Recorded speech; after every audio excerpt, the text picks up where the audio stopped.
Assalamualaikum warahmatullahi wabarakatuh. Tuan-tuan dan puan, kami sekarang berada dalam on the way ni nak ke appointment. Alhamdulillah, dalam dunia perniagaan kita perlu berterusan buat appointment. Yang penting berterusan ataupun konsisten. Istiqomah, betul tak? Betul. Jadi usaha istiqomah tu adalah sangat penting supaya kita dapat capai impian kita. Berterusan dan kita perlu sabar, tuan-tuan dan puan. Sama juga dengan sekarang perjalanan saya nak ke appointment ini, dan saya perlu sabar. Kalau ada traffic light red color ataupun merah, kita kena berhenti. Kadang-kadang kita kena give way kepada kenderaan-kenderaan lain. Sama juga dalam perniagaan. Tapi yang penting kita berterusan, kerana apa? Kita telah ada satu goal atau matlamat nak sampai ke destinasi appointment kami.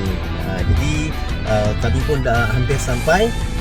Terima kasih kerana berada bersama-sama kami pada petang ini.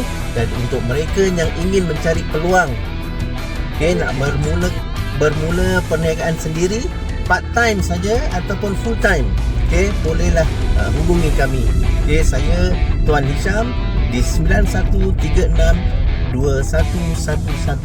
Itu nombor telefon isteri saya. Kalau nak telefon saya 81592626. Terima kasih. Dah sampai pun.